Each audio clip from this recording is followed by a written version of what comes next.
este tiempo tan especial, cada domingo, cada momento que Dios nos permite que vengamos a su presencia, siempre Dios nos tiene algo preparado. Y esta mañana pudimos escuchar el ministerio de la palabra por parte de nuestro hermano Ramón Genifati, que ustedes se acuerdan el mes pasado que él empezó una serie en el libro de Apocalipsis.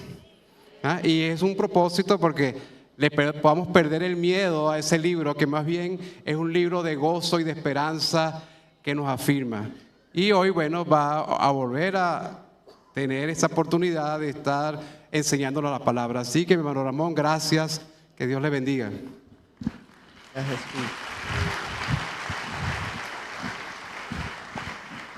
Cristo viene pronto. Esa es nuestra alegría, nuestra esperanza, nuestra fe.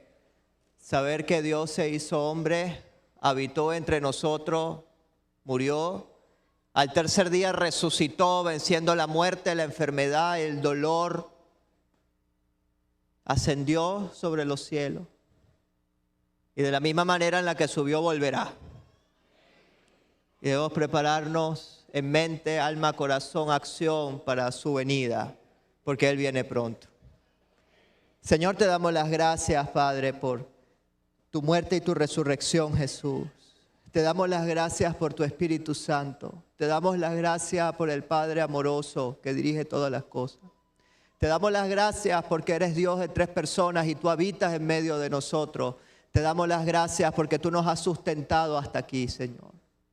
Venimos ante ti, Padre, a dejar delante de tus pies todas nuestras cargas, todas nuestras angustias, todos nuestros dolores, todo lo que tenemos en mente. Queremos hoy depositarlo delante de tus pies y confesar que creemos que no hay ninguna situación que esté por encima de tu poder y de tu alcance, porque tú lo has alcanzado todo en esa cruz.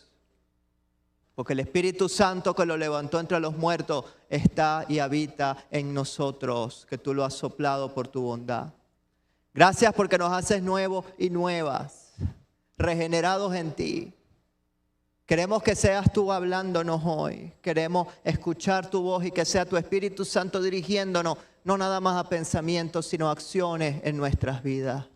Que podamos aplicar lo que tu Espíritu nos dirija a cada uno de nosotros por medio de tu santa palabra. Gracias porque tú no dejaste a la humanidad sin guía, sino que nos has dado tu palabra, tu verdad, tu realidad como una brújula y una dirección clara. Porque no nos dejas desamparados en medio de las angustias que podemos pasar. Depositamos todo ante ti y te pedimos, Padre, Hijo y Espíritu Santo, que seas tú acompañándonos hoy y siempre. En el poderoso nombre de Jesús hemos orado. Amén. Señor les bendiga, mis amados. Vamos a recoger un poco de lo que hablábamos la última vez acerca del libro de Apocalipsis. Como decía el hermano Abraham, un libro muy temido. Y no puede ser. Quizás no hay libro que tenga más esperanza, más alegría, más celebración en toda la Biblia que el libro de Apocalipsis. Proclama el triunfo de Jesús sobre la maldad. Proclama el triunfo de Jesús sobre Satanás, sobre la muerte, sobre el dolor, sobre las deudas, sobre la miseria, sobre el pecado, sobre todo lo que azota a la humanidad.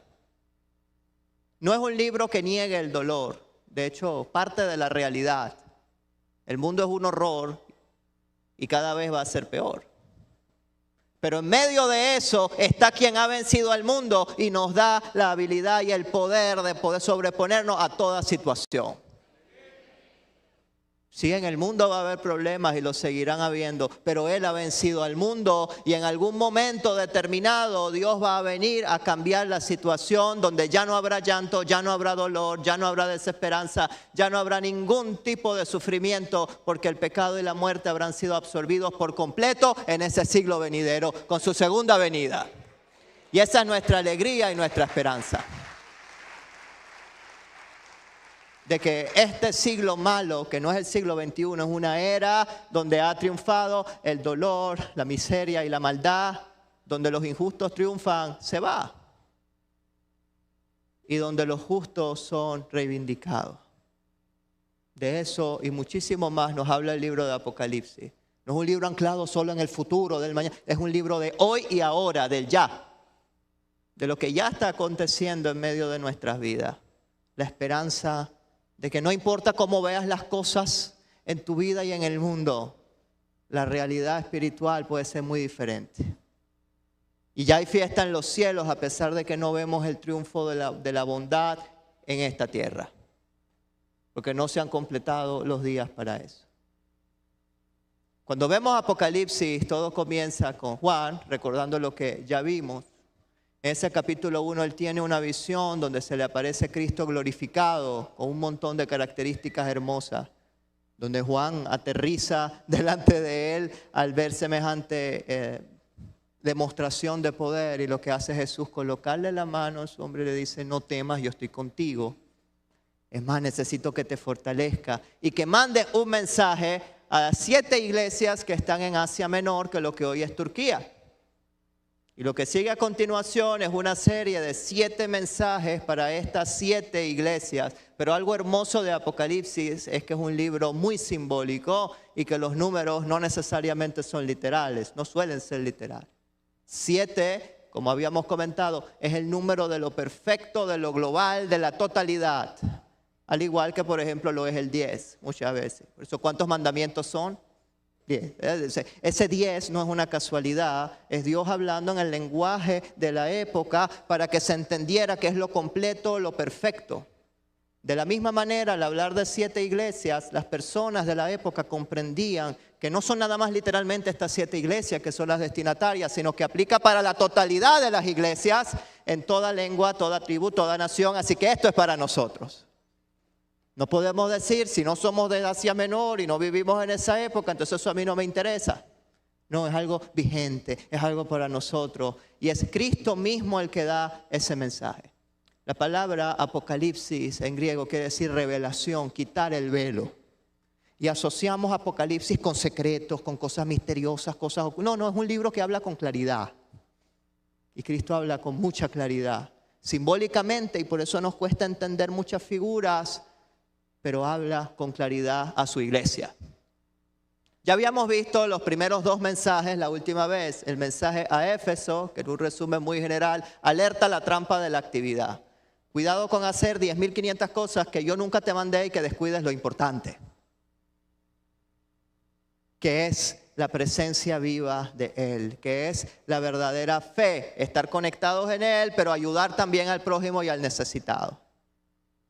Yo no hago nada estando metido en 500 actividades en la iglesia cuando tengo un vecino pasando hambre y no he sido capaz de llevarle un vaso de agua.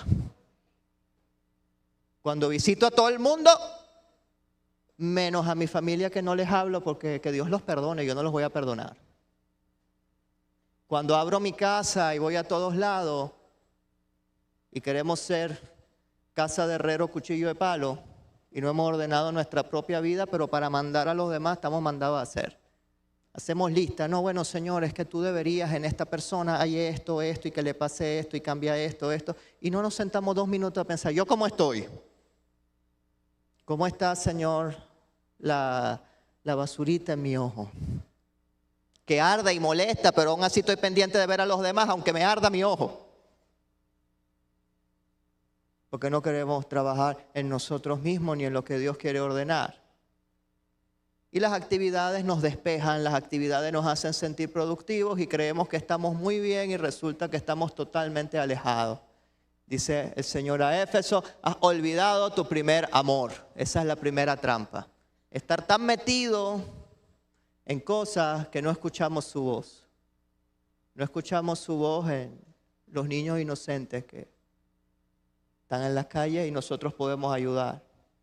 No escuchamos su voz en las personas que han sufrido violencia y podemos extender la mano. No escuchamos su voz en las personas que tienen necesidad porque no se puede movilizar por alguna enfermedad y no nos atrevemos a visitar. Creemos que escuchar su voz es estarme conectando en 500 cosas y no conectándome con Él en lo que verdaderamente Él pide. En aterrizar, en que cambiemos. Y ese es el mensaje a Éfeso. Estar en muchas cosas no implica que estamos en Él ni con Él necesariamente. Luego sigue el mensaje a Esmirna, que habla de la alerta a la persecución abierta corporal de la iglesia.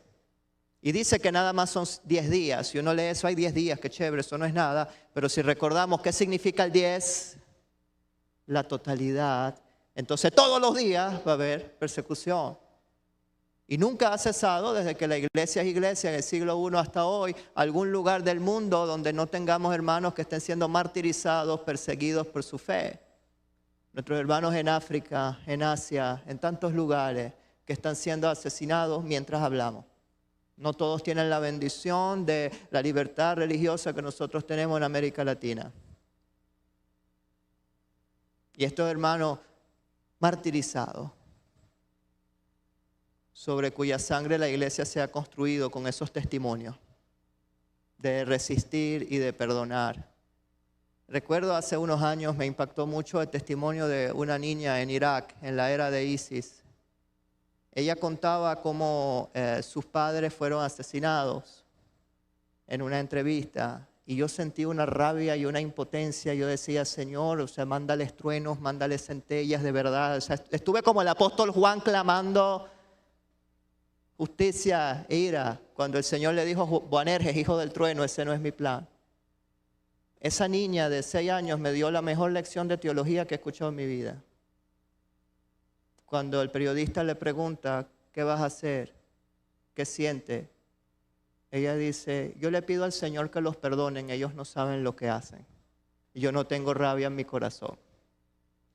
Esa niña me enseñó más que tanta gente. Donde quiera que esté, le pido al Señor que le bendiga. Y eso a mí me hizo, Señor, yo le decía lo peor a esta gente y mira esta que fue la afectada real. Cómo tiene una madurez y una dirección, una fuerza que solo el Espíritu Santo puede dar en esos momentos de tragedia. Así que hay una amenaza de persecución en todo el mundo contra la iglesia a lo largo de la historia, siempre la ha habido. Pero hay más amenazas, porque recordemos que cada una de las 7 mensajes de las iglesias son una alerta que el Señor da a su iglesia universal. Entonces sí, te vas a distraer con muchas cosas que te van a alejar de mí, eso es a Éfeso. También va a haber persecución directa, que es Esmirna, pero también vamos a ver la tercera alerta que el Señor da a la iglesia, que es el mensaje a la ciudad de Pérgamo.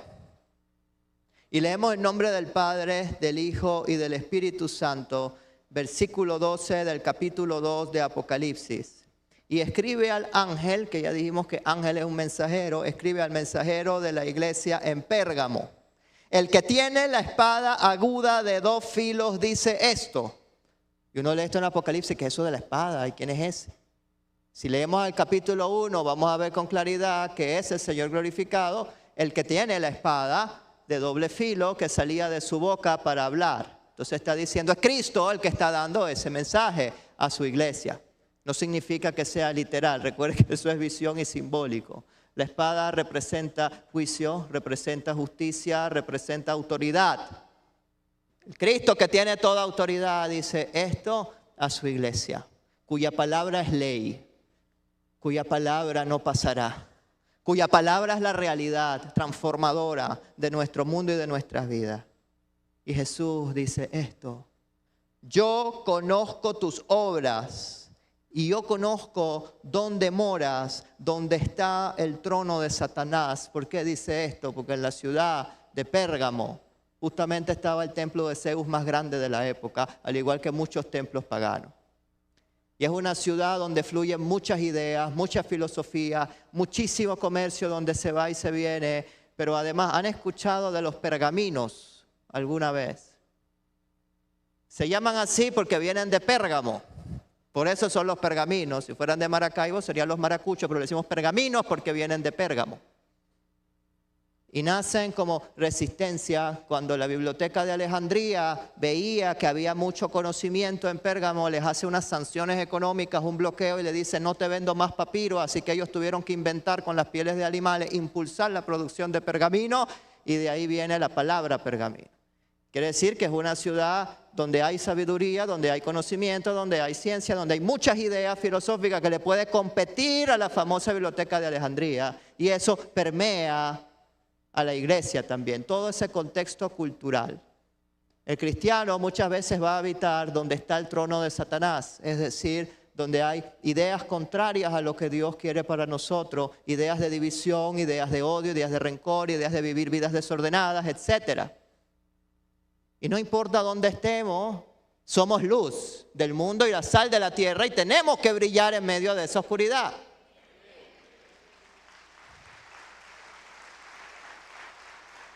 Y a veces hay sitios donde queremos salir, pero quién sabe, Dios no nos tiene allí para hacer esa flor en el desierto. Porque si no somos nosotros, ¿quién lo será? Donde sea que Dios nos plante, brillemos y crezcamos en medio de cualquier situación hasta que Él decida movernos a donde nos tenga que mover. Pero somos esa sal y esa luz. Así que esta iglesia habita en medio del trono de Satanás y cualquier iglesia del mundo puede decir lo mismo. Donde no hay muerte, donde no hay destrucción, donde no hay hambre, donde no hay... En todo el planeta es una realidad que hay maldad. El que diga que no, no sé en qué mundo vive, que nos diga para irnos con él, pero en este mundo hay maldad.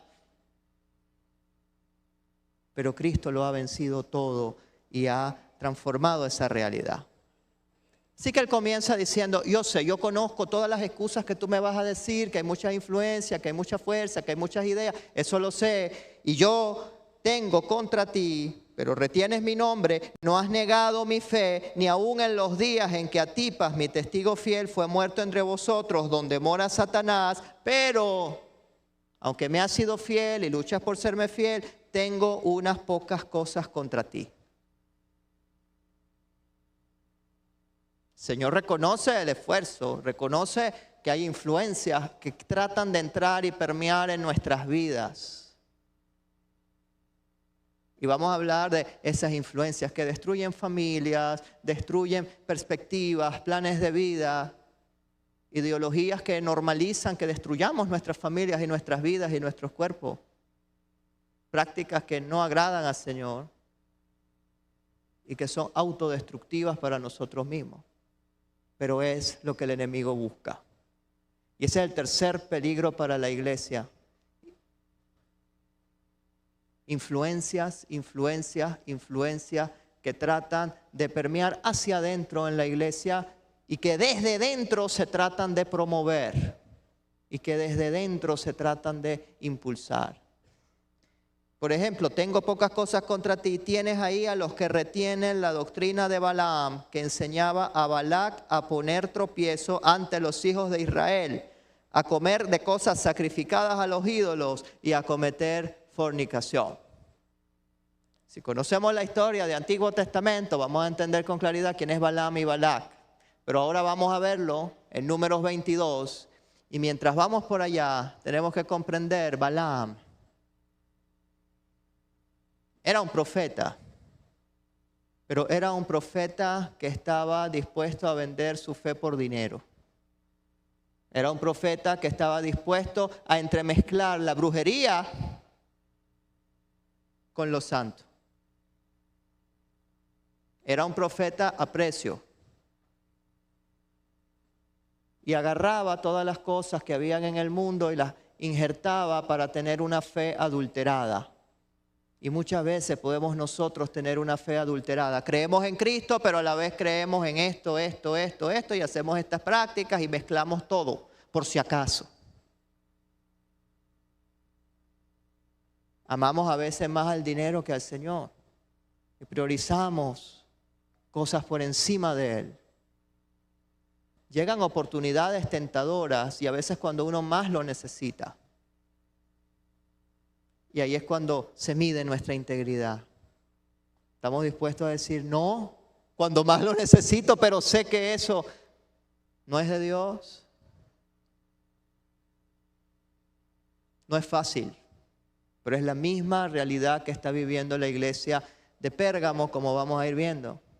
Así que la alerta es contra una fe adulterada, contra una fe en la que estemos dispuestos a mezclar qué dice el mundo con qué dice la iglesia para producir algo que agrade al mundo. diluirnos. Pero si la sal pierde su sabor, como dice Jesús, no sirve para nada. Nada más para tirarla a la calle. Si ya no sala, no tiene propiedades, no sirve. Hemos perdido nuestra sal, nuestro sabor, es algo que tenemos que pensar. ¿Dónde estamos ubicados? Vámonos a Números 22 para ver con claridad de qué está hablando Jesús, que es esa historia de Balaam y de Balac y a qué se refiere, y luego volveremos acá, porque es importante ubicar el contexto. Vamos a ver Números 22, del versículo 21 en adelante. Así Balaam se levantó por la mañana y enalbardó su asna y fue con los príncipes de Moab.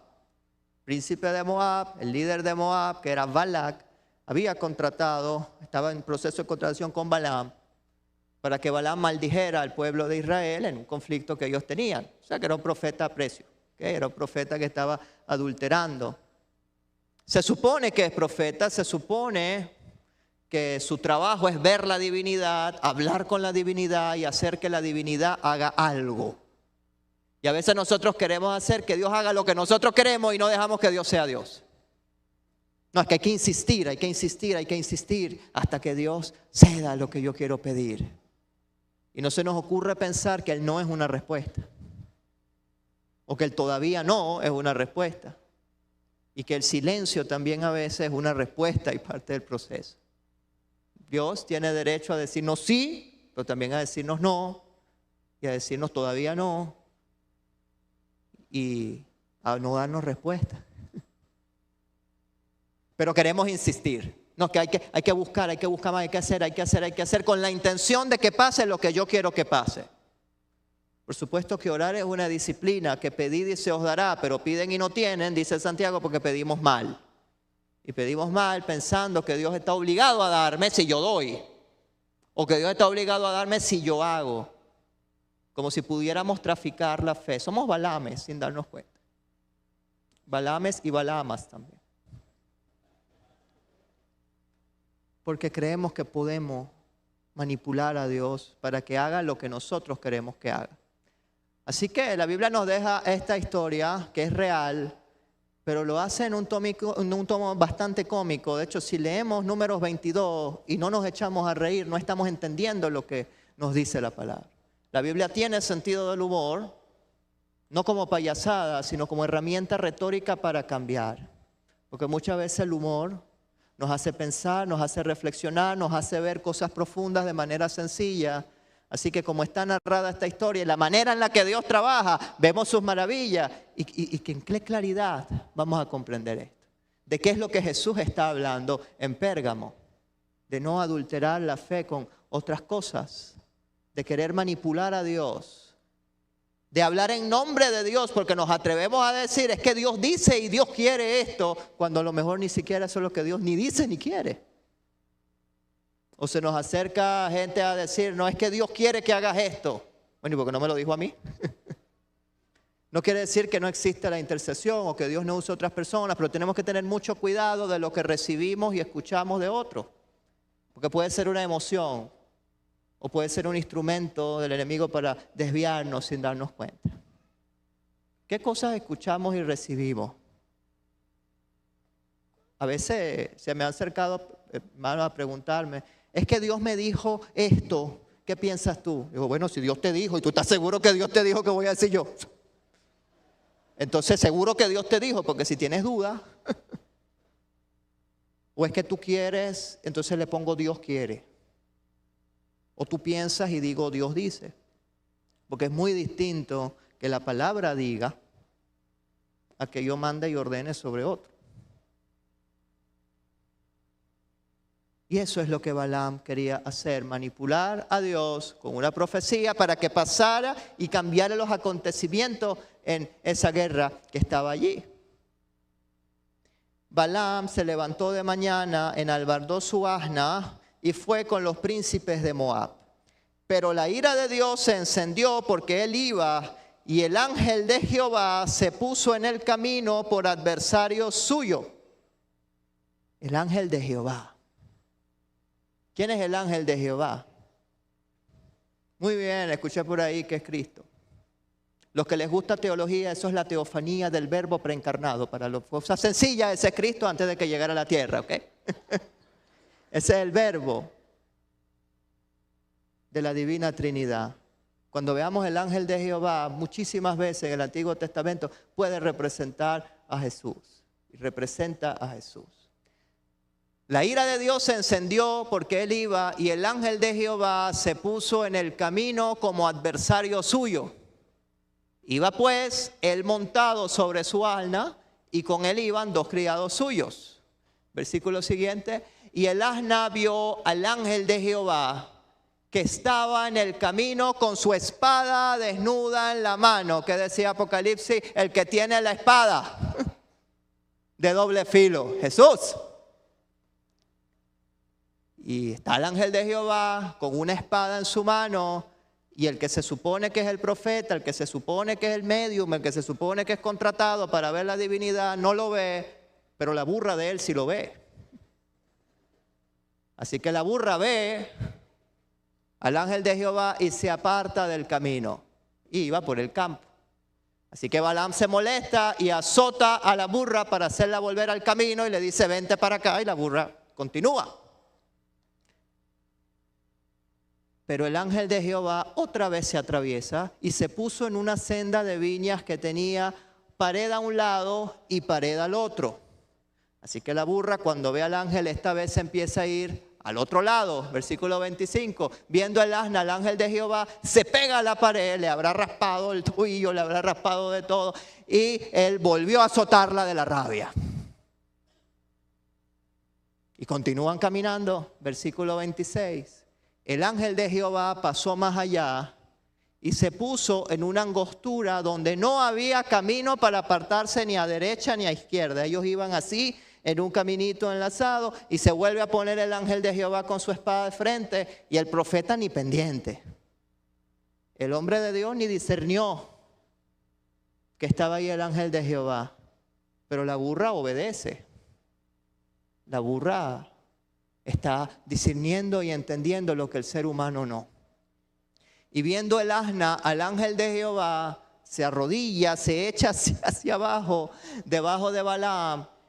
Por supuesto tumba a Balaam, muy probablemente. Y Balaam se enoja y saca un palo y le empieza a caer a palazos a la burra de la rabia la tercera vez. Y en ese momento Jehová hace un milagro y le abre la boca a la burra.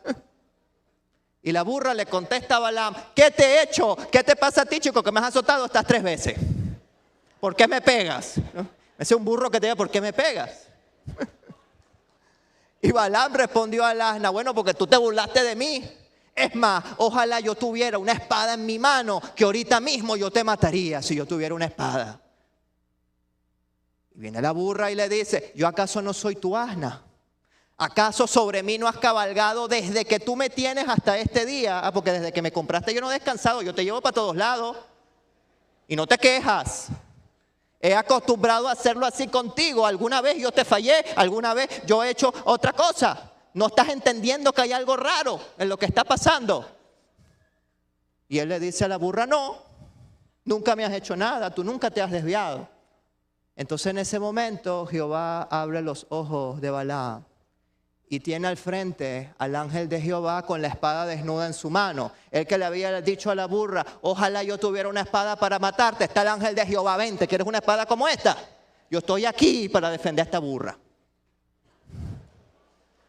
Porque la burra lo alabó. Es su creación.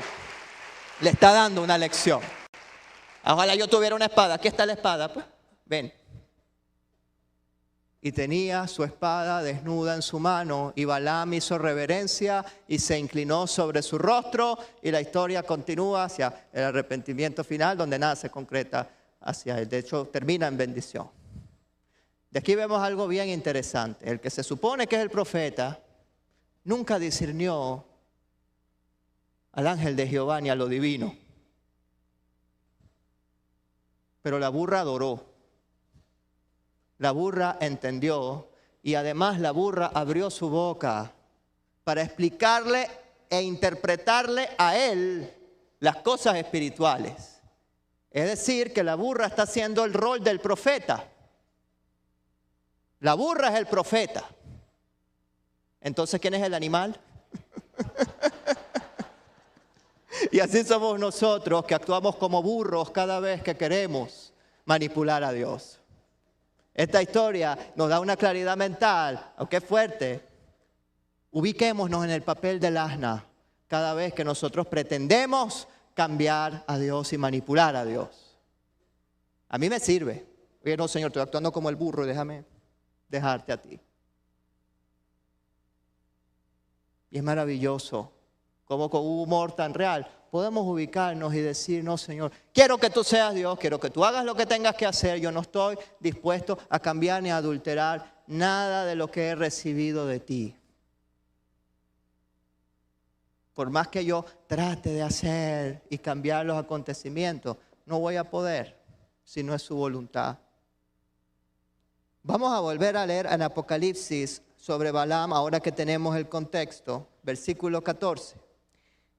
Pero tengo unas pocas cosas contra ti, que tienes ahí a los que retienen la doctrina de Balaam, que enseñaba a Balac, que era el contratado, a poner tropiezo ante los hijos de Israel,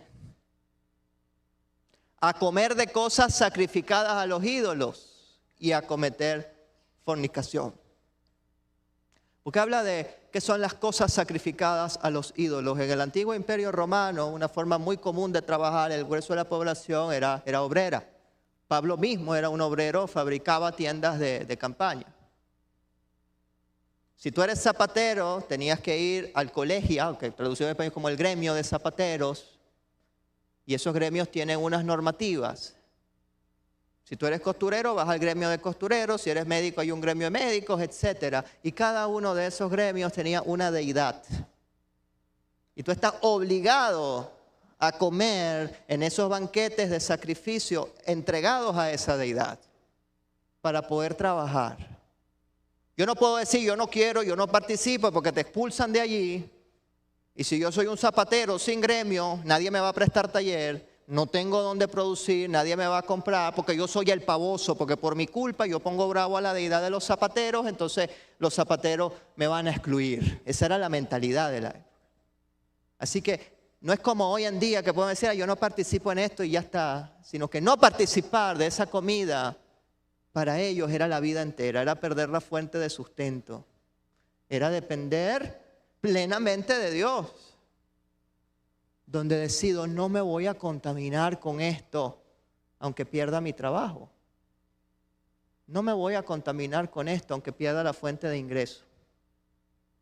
Y es muy fuerte, una prueba muy dura. Por eso el Señor manda este mensaje a esta iglesia, diciéndole, aguanta un poquito más, yo vengo pronto. No cedas a lo que has recibido. No vendas tu fe. Tú sabes lo que es bueno y sabes lo que es malo. Mantente firme en lo que yo he enseñado. Esa es la alerta de Jesús a las 7 iglesias. Mantenerse en lo que Él es, en lo que Él nos ha hablado, en lo que Él nos ha dado, en lo que Él nos ha entregado. Y cuando habla de cometer fornicación, también era en esa época sumamente común, orgías en honor a los dioses y todo este tipo de prácticas. Y todas estas cosas estaban empezando a generar una gran pregunta en el interior de la iglesia. No viene de afuera, aunque de afuera venía la influencia, ya desde adentro había gente que pensaba, oye, si al fin y al cabo los ídolos no tienen poder, ¿qué importa que comamos con el ídolo para poder trabajar? Es una pregunta que comienza a hacerse y es lo que Jesús contesta. No negocias lo que sabes que es bueno y lo que sabes que es malo. Yo mismo te he puesto la verdad, dice el Señor.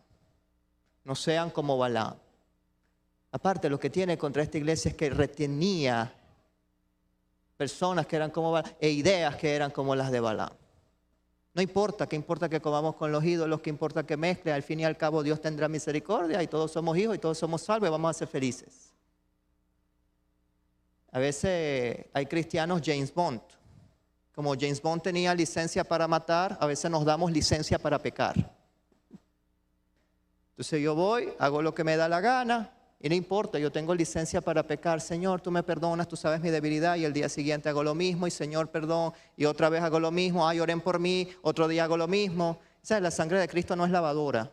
De que todos los días yo voy a poner. No, la sangre de Cristo limpia una vez y para siempre. Y tenemos que cambiar y definir. Yo quiero cambiar de vida e ir hacia adelante. Puedo recaer. Pero esto no es juego. Yo puedo vivir a la ligera con licencia para pecar.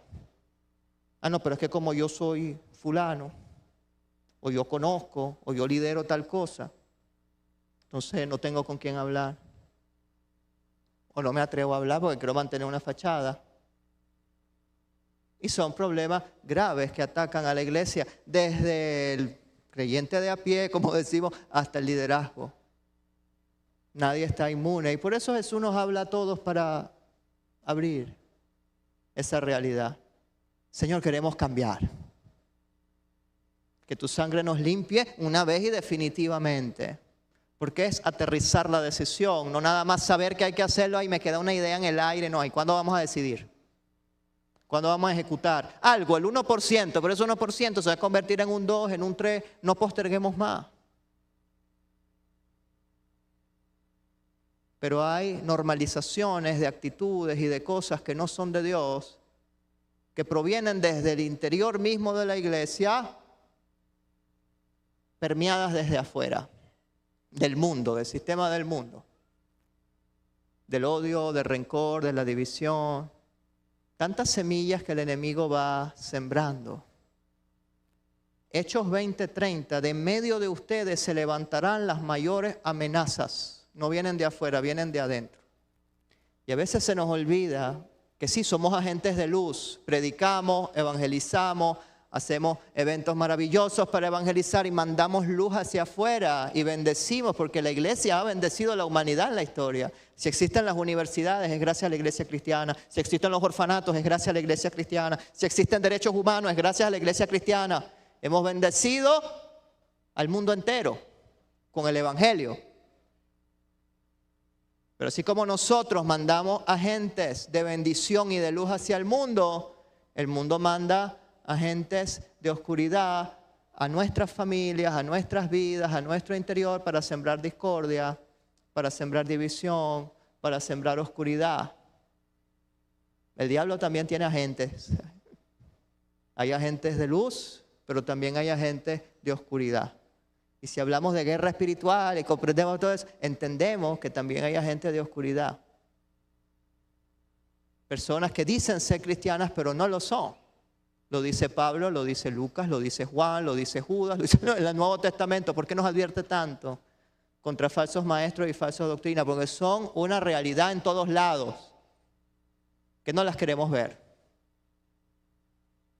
Es tan evidente y tan directo lo que nos alerta, que tenemos que pensar, ¿por qué tanto? ¿Por qué se insiste tanto en esto? Porque de tanto escucharlo, de tanto permear, vamos aceptando poco a poco actitudes en nuestras vidas que son destructivas, para nosotros y para los demás. Dañamos sin ningún problema a los demás. Y ese es pecado, porque el pecado es todo aquello que ofende a Dios, pero también que ofende a los demás y que nos ofende a nosotros mismos. Eso es lo que significa el pecado. ¿Qué ofende a mi Creador? Yo estoy actuando de acuerdo a su gloria. Jesús lo haría de acuerdo a yo, a lo que yo estoy haciendo ahorita, a lo que yo estoy pensando. Tenemos que aterrizar tantas realidades y tantas cosas que trabajar, pero Él nos da la fuerza para poder cambiar, para poder transformarnos.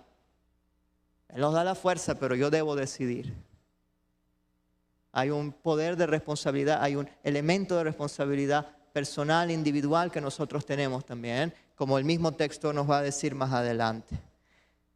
Tienes también, versículo 15, a los que retienen la doctrina de los nicolaitas, que yo también aborrezco. Doctrinas falsas, doctrinas de mentira, que empezamos a escuchar.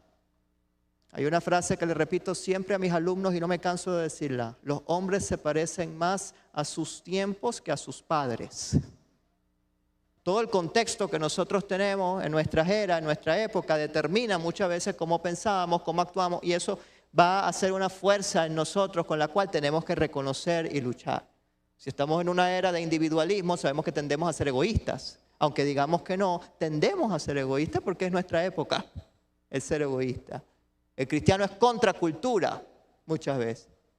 Se opone a los principios y valores que el mundo enseña. El mundo enseña la violencia como camino. Si te gritan, tienes que gritar. Nosotros decimos no. Hay otras estrategias, hay otras maneras, hay formas de llevar luz, por ejemplo. Y así en todos los elementos, el cristiano es llamado a ser diferente, a cambiar. Y por eso Apocalipsis nos recuerda, va a haber problemas y tribulación, porque si el mundo odió a Jesús, también muy probablemente nos va a odiar a nosotros cuando somos esa sal de la tierra, porque incomodamos. Porque decimos que no al pecado y a la maldad, porque queremos vivir diferente, porque sabemos que hay un camino de vida, porque queremos transformar y bendecir cuando el enemigo quiere maldecir. Y es una resistencia activa que tenemos en nuestro corazón para poder hacer el bien. Por eso Apocalipsis nos dice, resiste un poco más las pruebas, las tribulaciones, las crisis, porque yo vengo pronto y todo terminará. Ya no habrá llanto, ni dolor, ni miseria, ni tragedia. Él ha vencido. Y toda esta situación produce unidad en nosotros. Porque todos tenemos en común dos cosas. Primero, que estamos unidos en Cristo Jesús, que nos sacó de distintos contextos y distintas realidades, pero nos sentó a todos en la misma mesa, en su iglesia. Y lo segundo que tenemos en común es que todos vamos a ser odiados por el mundo en algunas circunstancias. Que todos vamos a tener que decidir como de los ídolos o no como de los ídolos. ¿Me mantengo firme o no? Y no es fácil decir que no en toda la situación. Es un costo, es un precio. Pero qué mayor costo que el que Cristo dio. Si Él dio su vida por nosotros, nosotros también podemos entregar nuestras vidas como sacrificio vivo por Él. Y es el llamado. Cristiano que no cambia es un pagano bautizado.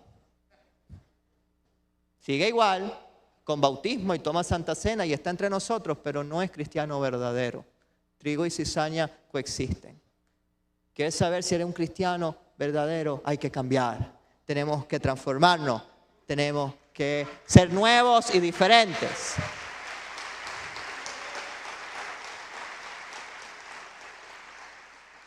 ¿Qué cosas permean hacia nuestra vida, hacia nuestra iglesia que vamos escuchando y normalizando? A mí no me gusta mucho usar papelito, pero hoy me traje uno para que no se me escape nada, que no se me escape ni uno. Y hay muchos más. Solamente hagamos el ejercicio de pensar 10 minutos, ¿qué cosas hay en el mundo malvadas que nosotros tenemos en nuestra vida como algo normal? ¿Qué cosas no son normales, pero las ignoramos? Porque parecemos James Bond aquí, ¿no? Nosotros tenemos licencia para pecar y queremos... Y no, el Señor quiere cambio en mi vida, en nuestras vidas, en la vida de todos. Recordando que pecado es todo lo que ofende al Creador y nos ofende unos a otros y nos ofende a nosotros mismos. Un primer pecado que cada vez uno escucha en la calle con mucha ligereza es la infidelidad y la promiscuidad. Si tú no montas cacho, te lo montan a ti. El que no la hace, se la hace. Y está normalizada. Bueno, si mi marido no está, entonces yo puedo, o mi mujer no está, entonces yo puedo aprovechar. No, es que yo soy débil, es que yo soy hombre. Ahí no hay hombres honestos y dignos que puedan decir no. Eso no tiene que ver con género. Tiene que ver con corazón. Vamos a ver qué dice Malaquías 2. El Señor estaba denunciando la infidelidad que tenía su pueblo hacia Él y anunció una serie de juicios en aquel tiempo y el pueblo se preguntaba ¿por qué? Todavía con la insolencia de decir, más diréis, dice el Señor, ¿por qué? Y dice, porque Jehová ha atestiguado entre ti y la mujer de tu juventud contra la cual has sido desleal. siendo ella tu compañera y siendo ella la mujer de tu pacto. Porque si no eres fiel a la mujer de tu pacto, entonces ¿cómo le vas a ser fiel al Señor? Si no eres fiel a la que está contigo y la amas y la ves todos los días, o al que amas y lo ves todos los días, ¿cómo vas a ser fiel al Señor? No hizo él uno habiendo en él abundancia de espíritu. ¿Y por qué uno? Porque buscaba una descendencia para Dios.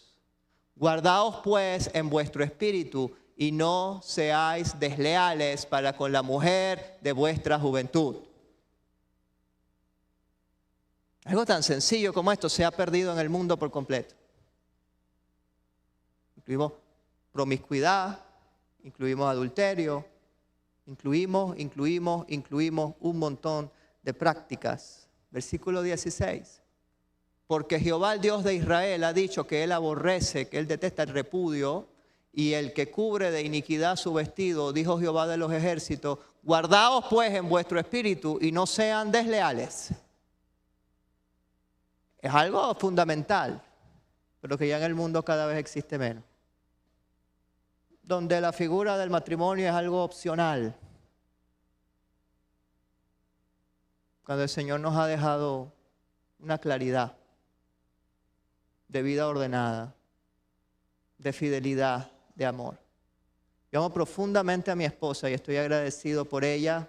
Casarme es la mejor decisión de mi vida. Pero sé que debo cuidarla. Tenemos que cuidar lo que el Señor nos ha dado. Bendecir lo que el Señor nos ha dado. Con nuestros corazones, con nuestras actitudes, con nuestra perseverancia. Porque el mundo cada vez normaliza más la destrucción de la familia. La destrucción de los vínculos más elementales. No nada más entre esposa y esposo, sino también entre padres e hijos. Porque otro pecado normalizado es la falta de perdón. No, que lo perdone Dios. El que perdona está en la cruz, yo no. Lo hemos escuchado tanto. Y no nada más escuchado, sino visto. Familias desmembradas, donde hablamos de unidad, pero nosotros no hacemos el mínimo movimiento de reconciliar. Donde voy, hablo con todo el mundo, menos con esa persona que cada vez que me lo mencionan. Y no es fácil. A veces no hay puentes para conciliar y eso es normal, a veces es necesario. Pero si hay puentes para conciliar y yo puedo extender el perdón como práctica y como decisión. Es que no se lo merece. Bueno, ¿y nosotros nos merecemos el perdón de Dios? El perdón no se merece. El perdón se da. Pregúntenle a la niña de Irak, que tanto me enseñó, la que les comentaba al inicio, que sus padres fueron asesinados y ella decía, yo no tengo nada contra estas personas que agredieron a mis padres y los mataron. Porque yo sé que ellos están con el Señor y yo solamente le pido al Señor que ellos se arrepientan. Para tener ese nivel de madurez, solo el Espíritu Santo puede fortalecer. Así que la falta de perdón y el llevar estas cargas y estas iras y esta rabia como algo normal, no es normal. Tenemos que buscar ayuda, no siempre es fácil. Pero el Señor ha levantado equipos de psicólogos, el Señor ha levantado herramientas, ha levantado líderes. Oremos para que Dios dirija a la persona que tenga que dirigir. Y en esa sabiduría que el Señor da por medio de su palabra y por medio de la ciencia que Él ha entregado, que es de Él, podemos salir adelante. Pero necesitamos buscar ayuda. Necesitamos aprender a perdonar, a soltar, a sanar esas heridas. No es normal 30 y 40 y 50 años con la misma carga. Y va a seguir porque eso no es magia. Tenemos que decidir, Señor, me rindo. No quiero ser como Balaam, quiero rendirme a ti. Quiero transformarme.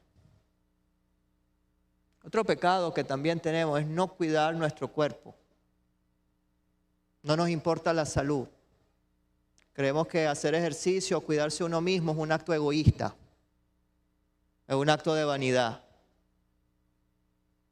Y no es verdad. Si no nos cuidamos a nosotros mismos, ¿cómo vamos a cuidar a otros?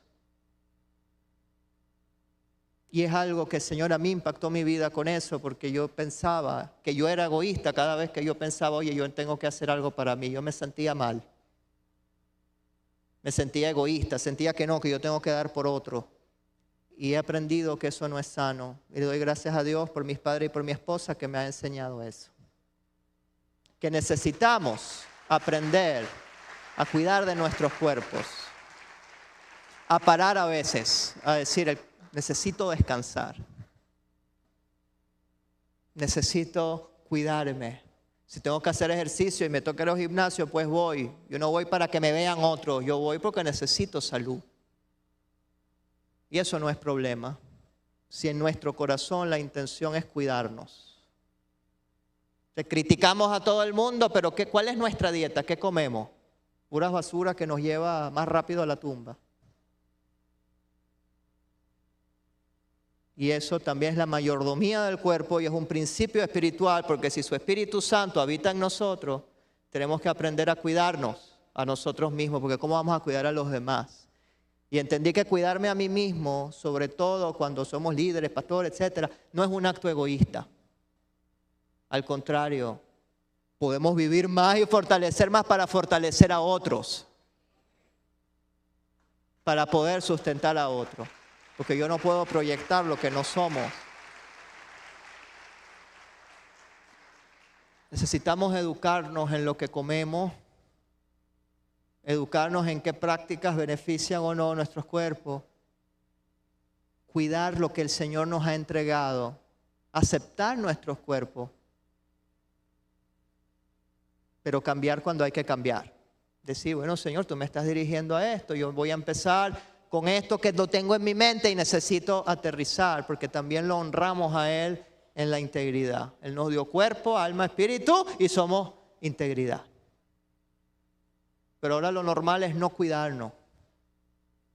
Lo normal es no hay que hacer un sacrificio subhumano para cumplir como Éfeso 10,000 actividades. ¿Y qué hacemos? Cuando a veces ese descanso es necesario, ese no es necesario. Necesito tiempo para mí, para mi familia, algo diferente. Otro pecado muy difundido que tenemos entre todos es el orgullo. Y si creemos que no tenemos orgullo, entonces tenemos orgullo. Porque es típico del ser humano, en algún momento eso florece. Y el orgullo es la raíz de las divisiones. Todos los grandes pensadores de la iglesia, los siglos, ven que todas esas divisiones denominacionales, esas cosas que han pasado dentro de la iglesia, 90% de las veces son orgullo disfrazados de argumentos. El orgullo divide, el orgullo crea categorías. Gracias, Señor, porque no me hiciste como ese publicano, oraba el fariseo. Y sin darnos cuenta somos así. Ay, no, esa gente que se la pasa ahí, nosotros no. Y despreciamos al otro ser humano cuando Dios nos llama a ver con misericordia, a entender esa realidad, a comprender por qué esa gente está llenando su vida con esto, qué necesidades podemos nosotros ayudar a que ellos vean que hay una vida diferente. Pero nos llenamos de orgullo y somos perfectos y creemos que somos perfectos y no hay nada que trabajar y eso no es para mí. ¿Para qué me van a mandar esa palabra a mí? Mándensela a los pecadores. Porque no podemos leer algo para ver que nos nutra. ¿Qué hacemos? Una vez hace alrededor de una semana di un taller con mi esposa donde hablábamos de estos temas. Cosas que podemos identificar que el Espíritu Santo nos ayude a cambiar. Y se nos acercó una pareja dándonos el papel. Muy lindo todo lo que dieron, pero el Señor ya nos hizo perfectos. Es que ya tenemos 25 años en el Evangelio y no tenemos nada que cambiar ni que trabajar. Y yo le digo a mi esposa, por lo menos el orgullo les toca. Pero muchas veces somos así. No, ya Dios me hizo perfecto, yo no tengo nada que cambiar. Si creemos que no hay nada, ¿en qué mundo estamos? Señor, siempre hay algo. ¿Qué podemos transformar? Porque el mayor peligro es creer que estamos bien con Dios, y esta es otra advertencia que vamos a ver después con otra iglesia, en la próxima oportunidad, dentro de las 7. Creemos que estamos bien con Dios, pero eso es puro show. Es una fachada. pero en realidad estamos terribles. Y saben, es ahí en ese punto donde el enemigo no molesta. Es ahí en ese punto donde no tenemos nada. Y como no tenemos nada y nos va muy bien, creemos que estamos de maravilla. Eso a los pecadores que les pasa, se tiene puertas abiertas, yo no. Es que el diablo le ataca porque su tatarabuelo robó en un barco cuando venía de Italia, entonces eso por eso que le pasa, bien hecho, yo no. Yo he escuchado cosas así. Tienen idea de las barbaridades que a veces uno tiene que escuchar. Y Dios tiene tanta misericordia del ser humano. Y no nada más barbaridades que escucha, barbaridades que uno también dice. Pero Él tiene misericordia de nosotros. Pero el orgullo, lo que oro con el Señor es que siempre quiebre el orgullo. Porque no nos damos cuenta y enceguece. Muy rápido, muy rápido. Hasta en pequeños detalles. Eso es como una chispa que explota. Y después uno aterriza, ya va, déjame ubicarme. Yo tengo valor y dignidad en el Señor. Nos ha hecho reyes y sacerdotes. Pero eso no significa que vamos a ponernos a nosotros mismos como los discípulos que le pidieron al Señor, hazme un espacito a la diestra de tu trono. Yo quiero centrarme ahí. De ahí vienen las divisiones, los conflictos, los pleitos, la falta de perdón. Si trabajamos orgullo, estamos aniquilando 15 problemas que hay detrás de una vez, muchas veces.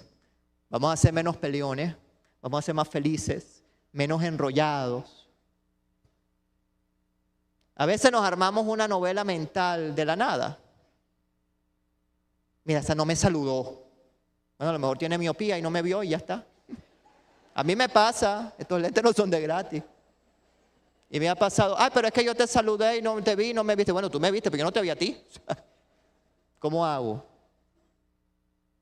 No, pero entonces él saluda a esta y no saluda a esta. Entonces armamos un show y resulta que no está pasando nada.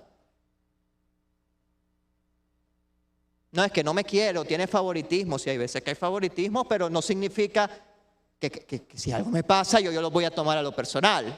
Ahí implica que hay cosas que yo tengo que sanar, que perdonar en autoestima, en lo interno, en lo que Dios nos dirija. Pero no podemos armarnos una novela a partir de algo que uno vio. Eso nos hace esclavos, nos hace amar. Y pasa toda una tarde amargado porque no te saludó y resulta que es que ni se enteró que te vio. O se molestan y se va una tarde escribiendo un mensaje de un grupo y ahí quedó. Hay que decidir a qué le damos nuestro tiempo, nuestra energía, qué batallas tomar y qué batallas no. Porque a veces surgen cosas para que perdamos el tiempo y perdamos el enfoque y nos amarguemos y nos diluyamos. Y tenemos que saber qué sí y qué no. ¿Qué batallas vamos a tomar? ¿Vale la pena de verdad esto? Y saben, eso también es orgullo. Cuando uno entiende, oye, yo no soy tan importante como para que la gente se fije en mí, ya uno se olvida de todas esas cosas. Y todo pasa a un plano secundario. Otro pecado que se va infiltrando. ¿Y cómo se infiltran? Se escucha mucho, se ve mucho. Uno dice, bueno, no importa, que Dios trabaje y ya está. Y se va haciendo parte de la cultura de nosotros. Es cultural, algo que va permeando. Y cuando no nos damos cuenta, ya lo tenemos instaurado como cultura en nuestra vida. O sea, ya es cultura no perdonar. Ya es cultura la infidelidad a Dios y a nuestros seres amados. Ya es cultura sentir orgullo porque yo soy mejor que los demás. Tenemos que quebrar esas cosas que no son de Él. Esa es la alerta a Pérgamo. No permitas que entre todos estos males del mundo a tu vida. Levanta muralla. Saca actitudes y pensamientos que no son de Él. Otro pecado sumamente normalizado, la indiferencia al necesitado. Porque tuvieron hambre y no dimos de comer. Tuvieron sed y no dimos de beber. Pero para las reuniones de ayuno, de oración, de pez y todo metido todo el día. Pero tengo al necesitado al lado y no pude dar un plato de nada, ni un vaso de agua. ¿Qué hacemos? ¿Qué es lo más importante? Vamos a ver Santiago 1:29. Santiago es una epístola muy hermosa, fue probablemente el primer libro del Nuevo Testamento que se escribió. Lo primero que el Espíritu Santo dio en la era del Nuevo Testamento fue este texto y cierra brillantemente el capítulo 1 con esto. La religión pura y sin mancha, mácula es mancha, delante de Dios el Padre es esta. Visitar a los huérfanos y a la viuda en sus tribulaciones. O sea, si no es huérfano ni viuda, no lo visito. No, lo que está hablando es las personas que estén en vulnerabilidad. Las personas que estén en necesidad. Y guardarse sin mancha del mundo. Vivir una vida íntegra en Él, que se va a expresar en obras de amor y de caridad hacia todos los que estén a nuestro alrededor. Cuando amamos a Dios y amamos a la gente de corazón, y luchamos contra el egoísmo, esos actos fluyen solos. Esos actos nos transforman. Pero nos importa todo menos el huérfano y la viuda. Y no atendemos a las necesidades que podemos atender. No podemos hacerlo todo, pero todos sí podemos hacer algo para cambiar una vida. Y no nada más con lo material. A veces un apoyo, un abrazo, una visita, que estén allí simplemente, a lo mejor callados, sin diciendo nada, que lloren conmigo. Escuchar una queja, a veces lo único que la gente quiere es quejarse y ya, no necesita decir nada y ya Dios va a hacer. Respetar el duelo del otro. Son acciones que pueden transformar la vida de una persona para siempre, para siempre. No se trata de grandes obras y cosas que se pueden hacer y son una bendición que se hagan. Pero esos cambios en que la iglesia es iglesia es estar allí con el necesitado. Entonces, pasa algo y todo el mundo se pinta color. ¿Y dónde está la gente que me apoya? ¿Dónde están los que dicen que están a mi lado? Porque no podemos hacer una llamada. ¿Cómo estás? En medio de dolores y tribulaciones. A veces no tenemos que hacer muchas cosas, simplemente lo básico y lo esencial. Esa es la verdadera religión, la verdadera fe. El problema es que repetimos una barbaridad. Cristo no es religión, es relación, es una barbaridad. Religión quiere decir estar ligado a la divinidad y cumplir sus mandatos. Estamos ligados a Él, cumplimos sus mandatos, vivimos de acuerdo a Él, entonces hay compromiso. Pero si decimos, no es religión, no me importa, no es nada, es una relación. Claro que es relación, pero también es acciones reales que tenemos que hacer en nuestra vida, una religión. Si no aterrizamos la realidad, no tenemos fe, no tenemos nada. La verdadera religión o fe, el verdadero cristiano, vive sin mancha delante del mundo, tiene un testimonio limpio, le dice al mundo, no, yo no voy a vivir de acuerdo a tus estándares, yo tengo los estándares de mi Señor, y bendice a la comunidad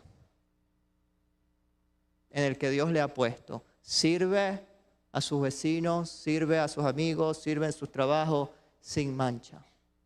De manera que, como dice Pedro, si hablan mal de ti, que mientan. El problema es que hablen mal de mí y estén diciendo la verdad.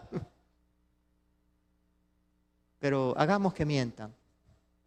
Que si hablan mal de nosotros y nos calumnian, que sea una calumnia, pero no porque dimos algo, una actitud mala para poder herir, para poder dañar. Así que la indiferencia al necesitado es otra de las cosas que tenemos normalizada. Otro pecado es la hipocresía. Ser como sepulcros blanqueados, como dice el Señor. Queremos dar una imagen, una fachada perfecta porque no es posible. Yo soy el que predica, yo soy el que ora, yo soy el que está, yo soy el que tiene la actividad. Y tenemos cargas que no queremos hablar con nadie porque ¿qué van a decir de mí? Y la hipocresía es una cárcel, por eso Jesús habla tanto de ella. Fariseos que estaban encerrados en eso. Sepulcros blanqueados. ¿Qué es un sepulcro blanqueado? Las tumbas por fuera llenas de flores preciosas, hermosas, pero por dentro es otra cosa. muchas veces sin darnos cuenta podemos estar así. Queremos dar una fachada. Estoy bien, yo estoy en victoria siempre, no me pasa nada. El cristiano no puede llorar. No, Jesús lloró. Apocalipsis no niega el dolor. Puedes llorar, pero sigue caminando en medio del dolor. Pero si estoy por dentro podrido, ¿qué vida puede emanar? Somos llamados a que emanen de nosotros ríos de agua viva, pero si por dentro hay muerte, pues agua viva no va a haber.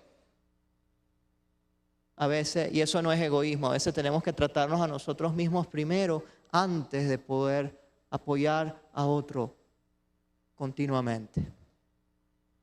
Otro problema que tenemos es el que dirán. Y podemos hablar muchísimo de esto y hacer 10,000 cosas, pero a mí lo que me curó de eso fue una anécdota bastante sencilla. Y espero que esta anécdota también nos haga entender esa realidad. Se trataba de un abuelo y un nieto que se compraron un burro. Este no va a hablar, pero se compraron un burro. Iban de un pueblo a otro.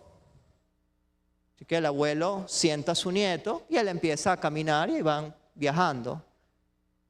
De repente llegan dos señoras y dicen, mira ese niño malcriado, por eso es que estamos como estamos. El abuelito cansado tiene que arriarle al burro y el nieto ahí sentado como un príncipe. Qué horror, qué degeneración. Ellos se molestan y para que no hablen de ellos cambian de rol. O sea, el abuelo se sienta arriba y ponen al niño a caminar. Y llega otra gente y dice, mira, esta explotación infantil, qué horror. Oye, el pobre niño allí con todos los peligros que hay en la calle, si un animal lo pica, si algo le pasa, y mira al abuelo allí arriba, qué horror. Que es de lo último.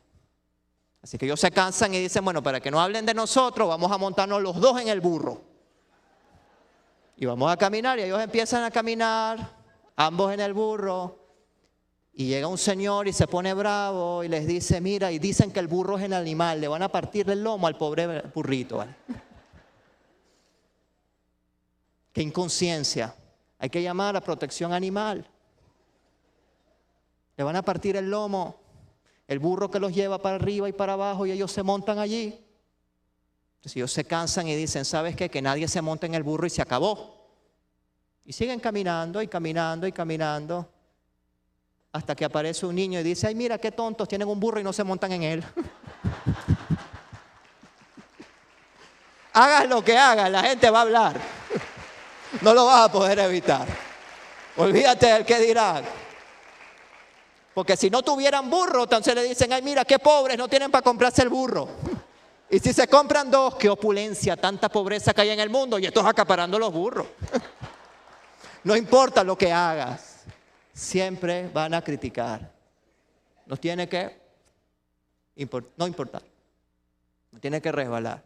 Si yo hago algo pensando, ¿ay qué van a decir? Olvídese. Si hace mucho, que porque es mucho, si hace poco, que porque poco, que a mí me pasó esto, no me pasó esto. Siempre va a haber crítica. Tenemos que aprender a blindarnos contra eso, saber qué cosas escuchar y qué cosas no escuchar. Porque a veces hay consejos que uno, bueno, lo que tiene que hacer es respirar con paciencia porque sabe que es una barbaridad y ya está.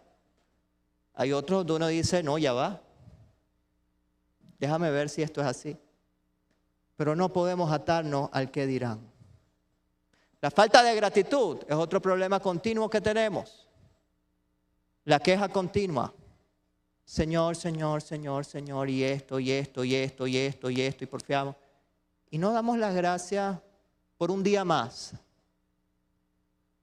No nos conectamos con nuestras familias, con nosotros mismos, con el Señor, un momentico para agradecer. De inicio a fin, sumergidos otra vez como Éfeso en muchas actividades. Y nos perdemos de, gracias Señor por esta taza de café. A lo mejor mañana no me toca tomarla. Por salud no podré o no voy a poder comprar, lo que sea, pero hoy lo tengo y te doy gracias Señor por esto. Si no me creen, léanse el libro de Eclesiastés. Una divagación en la vida termina con eso. El propósito del ser humano es agradar al Señor, tener temor de Dios y agradecer cada día por las bendiciones que Dios le da. Entonces, agradezcamos y conectémonos con Él. La falta de gratitud nos hace duros. hacia Dios, hacia nosotros mismos, hacia los demás, nos desconectamos y no nos interesa nada, nos volvemos cada vez más duros. Otro problema es el favoritismo. Tenemos en Santiago capítulo 2, versículos 1 al 4. Vamos a leer qué dice la palabra sobre el favoritismo. Hermanos míos, que vuestra fe en nuestro glorioso Señor Jesucristo sea sin acepción de persona, eso es favoritismo, porque si en vuestra congregación entra un hombre con anillo de oro y con ropa espléndida, y también entra un pobre con vestido andrajoso, y miráis con agrado al que trae la ropa espléndida y le dicen, oiga, venga, siéntese aquí por favor en un buen lugar, y le dices al pobre, estate allá de pie o siéntate aquí bajo mi estrado, debajo de mi banquito, te vas a sentar. No hacen distinciones entre ustedes mismos y vienen a ser jueces con malos pensamientos. Hermanos míos, amados, oíd, ¿acaso no ha elegido Dios a los pobres de este mundo para que sean ricos en fe y herederos del reino que ha prometido a los que le aman? Y continúa con una exhortación espectacular. Lean la carta de Santiago, nos hace siempre aterrizar en cuáles son nuestros principios y valores. Yo no hago nada estando acá y salgo en la esquina y hay una persona con necesidad y le volteo la cara, no hice nada. O si entra, la botamos. No puede. Tenemos que entender, eso se ha normalizado en todas las iglesias. Mucha gente tiene necesidad y no se atreve a tocar la puerta porque siente que la iglesia no es un lugar para ellos, donde no van a ser aceptados. Cuando uno escucha entrevistas con personas de la calle, estudios que se han hecho, dicen que el dolor más grande no es el frío, no es el problema, no es el hambre, el dolor más grande es la indiferencia. Que la gente le voltee la cara, eso es lo que más duele a estas personas en esa situación. Cuando la iglesia debería estar allí como Cristo estuvo allí para los que no eran escuchados en ningún lado. Porque había sinagogas, pero no para la gente. Y Jesús vino a transformar esa realidad, a hablarle a todo el mundo, desde el más alto hasta el más pequeño, para que sea transformado y bendecido. Y otro pecado que tenemos es la terquedad a no cambiar, en el que Dios me insiste, Dios me insiste, Dios me insiste, y yo voy haciéndome el loco o postergando o creo que soy perfecto. Y todo lo que hemos hablado lo podemos recoger en dos cosas: falta de temor al Señor. ¿Y qué es el temor al Señor? Ver y entender que mi vida tiene que ser un sacrificio agradable a Él y estar conectados con el Espíritu Santo que nos ha colocado una voz interior que nos redarguye. Cuando a veces hacemos algo malo, no sentimos algo que nos jorunga, que nos mueve. El Pepe Grillo que sale en Pinocho, eso es una representación de lo que tenemos en nuestra conciencia. Hay estudios que ya muestran 40% de la gente en el mundo ya no tiene diálogo interno, ya no habla consigo misma. Solo recibe y no cuestiona nada de lo que está recibiendo. 4 de cada 10, pues. O sea que en cada banquito de nosotros hay 4 que podemos estar en esa condición. ¿Por qué? Porque estamos hiperestimulados con lo que recibimos, con pantallas, con celulares, con propaganda. Uno sale y recibe información que hemos perdido la capacidad de procesar. Aceptamos sin cuestionar lo que estamos viendo, sin pensar, oye, ¿esto es de Dios o no es de Dios? Como hemos perdido el diálogo interno, no me importa, vivo a la ligera, no, porque no tengo tiempo para pensar, porque estoy en 10.000 actividades. Todo se suma. Es una red, es una trampa. Cuando uno se desconecta, el día rinde más. Cuando pensamos 5 minutos, nos damos cuenta, Él está aquí. Y oramos, pero no damos espacio a que Dios conteste. O sea que es un monólogo, ¿no? Es una carta. Señor, chao. No es una conversación, Dios no va a contestar. No damos espacio al silencio. Cuando hay silencio, sanamos. Cuando hay silencio, recibimos. Entonces queremos respuesta, pero no damos espacio a que Dios conteste. Porque oro 2 minutos antes de salir, porque estoy apurado, o antes de dormir, me duermo y se acabó. ¿Y dónde está el tiempo de silencio para que Dios conteste?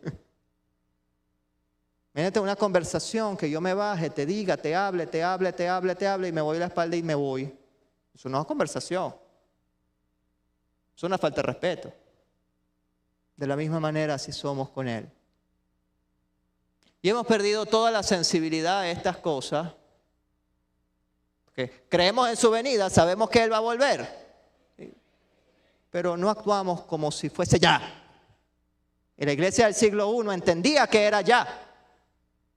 E impulsaron un montón de cambios ya. El problema es que como hemos tenido un montón de farsantes con fechas falsas que decían que Cristo viene ya y viene ya y no vimos, sin darnos cuenta nos hemos anestesiado.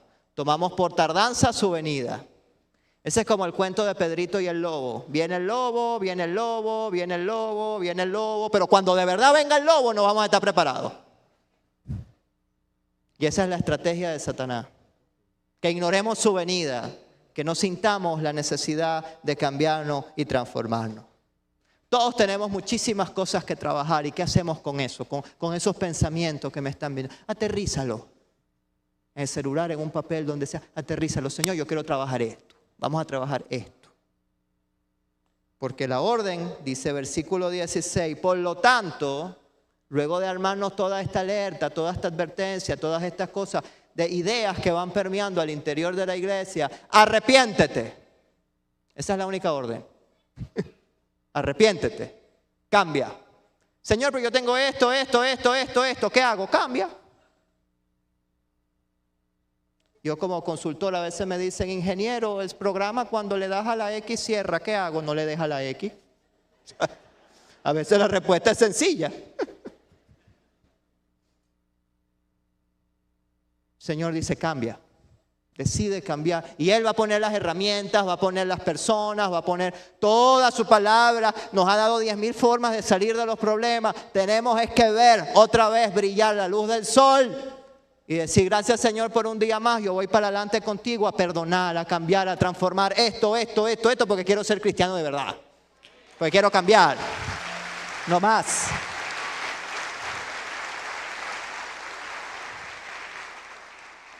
Arrepiéntete, cambia, transfórmate. La raíz griega es de transformación. Porque si no, yo vendré a ti pronto y pelearé contra ellos, contra todos los que están introduciendo estas ideas de pecado con la espada de mi boca, la misma espada que vio Balaam. El que tiene oído, que oiga lo que el Espíritu Santo dice a la iglesia. Y al que venciere, yo le voy a dar de comer del maná escondido. Qué precioso el maná escondido. El maná que nos lleva al éxodo, a la liberación, al sustento que Dios estaba dando mientras llegaba la liberación de Cristo a su pueblo, donde ya no iba a haber más esclavitud, más llanto, más dolor en medio de ello. ¿Y quién es el pan de vida? Es Cristo. Él dice, yo soy el pan de vida y Él es ese maná escondido. Él es la vida eterna y el que venciere va a estar con Él y va a tener vida eterna. Esa es la promesa, que nuestros nombres estarán en el libro de la vida. Eso es lo primero que hemos de recibir. Y además le daré una piedrecita blanca. Y en la piedrecita escrito un nombre nuevo, el cual ninguno conoce sino el que lo recibe. Uno dice, una piedrecita blanca, ¿qué es eso? Tenemos que ubicar otra vez, Apocalipsis es un libro muy simbólico. En esta era, cuando ibas a un tribunal y eras hallado culpable, el juez sacaba una piedra negra, culpable. Pero si eres inocente y tienes un abogado defensor y eres limpio de todo lo que se te acusa, hay una piedra blanca que el Señor tiene y saca. Él es nuestro abogado y ya no hay condenación en los que estamos en Cristo. Todas estas prácticas quedan anuladas cuando cambiamos en Él y nos sustenta. Él nos ha hecho libres y nos ha dado esa piedra blanca. Pero también esa piedra blanca tiene un nombre. Es un doble sentido. Esa piedra blanca también en esta época eran los tickets para entrar a algún evento. Hoy en día imprimimos papeles, ahí eran las piedras blancas, ese era tu ticket, ¿no? Con eso entrabas al lugar donde se te exigía. Y Él nos da el ticket para entrar a su presencia, para entrar a la vida eterna. Tenemos el ticket con nuestro nombre que ninguno conoce sino el que lo recibe. Muchas veces pensamos en el fin como la llegada. Y sí, es el fin de una era histórica, lo que vemos en Apocalipsis, el inicio de algo nuevo. Pero el fin no nada más es el fin, también comienza una nueva época, comienza una nueva temporada, un siglo venidero que inauguraremos con Él y que no tenemos idea qué sorpresas y maravillas Él nos tiene. Está en el ticket de entrada. Lo que conocemos es la entrada que ha de pasar, le adoraremos, le glorificaremos, pero el futuro con Dios está abierto. A veces pensamos, ¿y qué haremos en el cielo? ¿Nos iremos a aburrir? Yo creo que con el Dios de maravillas nunca nos iremos a aburrir, porque debe tener algún otro plan que no sabemos para volver a empezar. Y así ha de concluir la aventura que tuvimos al pecar con Adán y Eva. Ustedes quieren conocer el mal, chévere, disfruten las guerras, los males, las desgracias. ¿Ya aprendieron? Volvimos al Edén. Ok, ahora vamos a volver a empezar. Otra vez con Él, donde nunca debimos salir. Y podemos darle a Él la gloria y la honra de que nos ha prometido ese ticket de entrada a la vida eterna y esa transformación de nuestra vida para que vivamos mejor en todos los sentidos aquí y ahora. Porque Él es la salvación eterna y cambia mi vida eterna, pero también cambia mi vida aquí y puedo empezar a vivir hoy para su gloria y su honra y su alabanza. Gloria al Padre, al Hijo y al Espíritu Santo. El Señor les bendiga, mi amor.